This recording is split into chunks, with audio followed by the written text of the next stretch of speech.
Shalom Bapak Ibu Saudara. Kita meneruskan renungan pagi hari ini.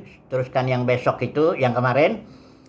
Kita sudah membahas mengenai mesbah yang ada di luar perkemahan. Kalau dalam Ibrani 13 itu dikatakan ayat 10, kita mempunyai suatu mesbah, ya. Dan mesbah ini bukan mesbah Yudaisme, ya, mesbah korban bakaran di Bait Suci Yerusalem. Tapi kita mempunyai mesbah, dan mesbahnya dari luar perkemahan. Itu sebabnya Yesus itu matinya di luar kota Yerusalem, ya, di Golgota itu dekat dengan, tapi di luar Yerusalem. Dan kemudian ayat 13 Yesus ada perintah yang luar biasa. Karena itu marilah kita pergi kepadanya di luar perkemahan dan menanggung kehinaannya. Ini nasihat Paulus kepada Kristen Ibrani, karena mereka selalu cenderung kembali kepada sistem Yudaisme itu, ya. Jadi Paulus tegaskan, kita punya mesbah, dan mesbah itu di luar Yudaisme, di luar korban-korban bakaran Yahudi itu, ya, di luar itu, ya. Dan mari kita datang ke sana dan menanggung kehinaannya. Memang ada kehinaannya di salib itu, di luar gerbang perkemahan dikucilkan seperti begitu, ya.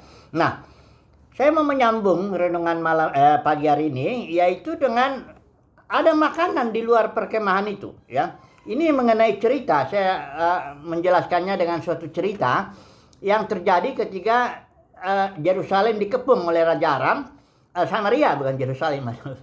Jadi Samaria dikepung itu oleh Raja Aram dan terjadi kelaparan di kota itu, ya. Ini ada di R2 Raja-Raja pasal 6, pasal 7 juga, ya. Ini nabi yang melayani pada waktu itu adalah Elisha, ya.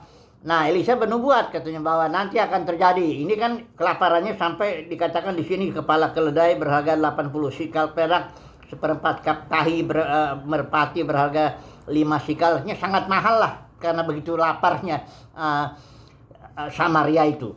Kemudian orang Israel bilang, Nabi Elisha bilang nanti akan ada kelimpahan. Nah, bagaimana caranya Tuhan memakai menggenapkan nubuat Nabi Elisha ini? Yaitu dengan ada 4 orang kusta. Kita tahu orang kusta di luar perkemahan dia nggak boleh masuk ke dalam perkemahan karena dia najis, ya. Jadi dia harus di luar itu, dia dikucilkan, ya. Tapi saudara tahu, ternyata tentara Aram yang di luar perkemahan Israel itu dibikin Tuhan mendengar suara sesuatu yang seperti tentara menyerbu. Sehingga orang Aram ini lari kabur, meninggalkan semua kemahnya, semua emasnya, peraknya, pakaiannya, makanan semua ditinggalin, ya. Kabur tentara Aram ini, dan orang kusta itu mikir. Sekarang kan orang kusta ini ada di posisi dia di luar perkemahan Israel, tapi dia juga belum sampai ke sana, ke perkemahan tentara Aram. Dia mikir, kalau kita dia berempat ini, ya, dia diskusi ini, ya. Kalau kita masuk ke kota, nggak ada gunanya. Di kota juga ada kelaparan, mati juga kita di situ. Kalau kita diam di sini juga, kita juga akan mati pelan-pelan juga. Udahlah, kita datang aja ke perkemahan tentara Aram di sana. Kalau dia bunuh kita, ya matilah kita. Kalau dia enggak, ya kita hidup, itu aja. Karena masih ada kemungkinan hidupnya di sana. Akhirnya 4 orang kusta ini pergilah ke tentara Aram, ke perkemahan tentara. Ternyata di sana mereka lihat kosong. Wah, dia ambil tuh emasnya, peraknya, pakaiannya, mereka makan minum dari satu kemah ke kemah lain, disembunyikanlah emas dan perak itu untuk mereka yang berempat ini. Akhirnya ada seorang ngomong, ini kita nggak bagus ini begini. Kasih tahu sama di perkemahan Israel bahwa ada makanan di luar perkemahan itu, makanan yang berlimpah. Ya, akhirnya orang kusta ini datang ke perkemahan orang Israel, kasih tahu, ada makanan di luar perkemahan berlimpah luar biasa.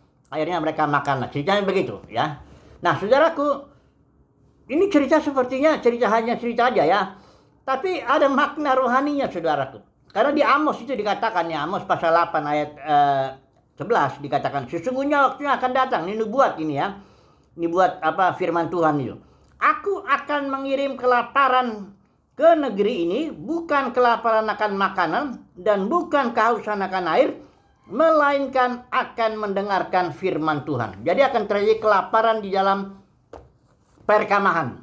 Ya, orang-orang yang ada di luar perkemahan justru makan berkelimpahan. Ada makanan di luar perkemahan itu. Di setiap zaman firman ini digenapi. Dalam dunia kekristenan loh, kita lihat, ya. Itu terjadi kelaparan, sudah digenapi firman ini. Dalam tiap zaman dunia kekristenan itu kelaparan, Bapak Saudara. Karena orang nggak tahu bahwa itu mereka hanya rutinitas, ya melakukan rutin agamawi, ya datang hari Minggu, hari tertentu, gedung tertentu, melakukan pengakuan iman, itu terus itu aja, ya. Nggak ada sesuatu yang baru. Firman-Nya pun yang disampaikan, ya itu juga kok, ya nggak akan ada sesuatu yang baru. Kalaupun ada ya dicari-carilah yang baru, ya. Nah, selalu gerakan-gerakan kekristenan itu adanya di luar, nggak bisa diterima karena kirbat yang lama nggak bisa terima anggur baru. Jadi gerakan-gerakan yang baru itu selalu di luar sistem yang udah kaku. Misalnya Luther udah kaku, ya ada gerakan lagi, anak Baptis kaku lagi, gerakan lagi, ada akhirnya Pentakosta, semua begitu. Sekarang karismatik juga sudah jadi kirbat tua itu. Wah, udah di situ udah nggak ada lagi firman yang segar. Karismatik sudah itu aja itu, ya. Jadi saya juga termasuk yang di dalamnya dulu soalnya, ya. Jadi saya tahu itu, ya. Saya udah puluhan tahun juga itu dapur-dapurnya karismatik, saya tahu lah itu, ya.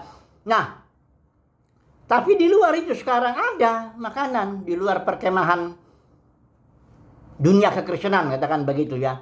Banyak orang pikir nanti kamu kalau di luar ini kamu mati kelaparan, imanmu nggak bertumbuh. Enggak gitu.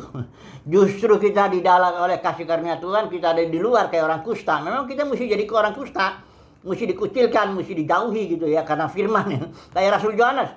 Rasul Yohanes itu dikucilkan itu dia di Pulau Patmos. Yesus juga dikucilkan oleh Yudaisme. Yesus itu nggak, dan Yohanes Pembaptis nggak ada mimbar di dalam Yudaisme itu nggak ada dia.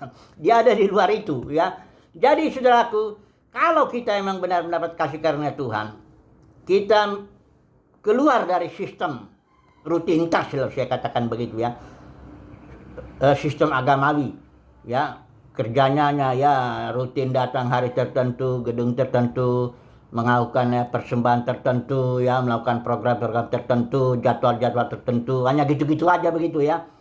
Saudaraku, ada makanan di luar itu, ya. Keluarlah dari situ, ya. Ada makanan kok di luar itu, ya, berlimpah, ya. Saya pun mengalami, udah 25 tahun ini saya di luar dunia kekristenan nih. Saya sedikit bersaksi lah, ya. Saya juga dulu di dalam dunia kekristenan melakukan rutinitas aktivitas sebagai tim kepemimpinan waktu itu, ya. Ya, pergi ke kantor, ya, ada program ini. Memang ada enaknya. Saya dapat gaji. Saya dapat kalau khotbah sana sini, ya, salam tempel istilahnya. Kita bilang dulu salam Pentakosta, ya. Ya udah gitu, saya juga ada jabatan, ya. Memang saya tim kepenatuan dengan teman-teman, ya, walaupun saya nggak senior. Kemudian saya juga dapat hormat lah, ya, dari orang-orang yang ya, dengar khotbah-khotbah begini apa sebagainya. Kalau keluar dari situ memang agak sepi di luar, tapi setelah saya keluar setelah 25 tahun ini belajar Alkitab, terbukalah firman Tuhan ini. Aduh, luar biasa, berlimpah, ya, makanan di luar perkemahan. Bahkan kadang-kadang saya di dalam perkemahan itu kadang-kadang kering saya. Saya capek gitu khotbah rutin gini. Saya capek datang ke kantor begini. Saya capek ikut program ini, program itu. Capek saya. Jadi butuh refreshing. Banyak itu para full timer tuh butuh refreshing. Karena dia nggak makan sebenarnya. Dia ngerjain program aja gitu. Kayak mesin begitu, ya. Kelaparan dia itu sebenarnya secara rohani, ya. Nah, jadi kerenungan kita hari ini adalah, saudaraku, ada makanan di luar perkemahan dunia kekristenan. Ada makanan berlimpah. Tapi semoga saudara dan saya mendapat kasih karunia lah, ya, untuk keluar dari situ. Carilah makanan ada di luar kok, ya. Nggak usah takut engkau akan mati katanya. Justru kita berlimpah. Pewahyuan itu berkelimpahan. Kita makin ngerti Alkitab ini. Kita makin batin, kita makin semangat. Ada roh sukacita, ada roh damai sejahtera Kristus itu melimpah dalam batin kita. Memang kita jadi, ya, istilahnya nggak dapat gaji, nggak dapat jabatan, nggak dapat hormat manusia, nggak apa-apa lah. Emang di dunia ini kita mau cari apa? Di dunia ini kan kita mau cari firman Tuhan, mau cari Tuhan. Kalau kebutuhan kita, percaya aja lah, Tuhan pasti cukupkan, ya. Haleluya, amin.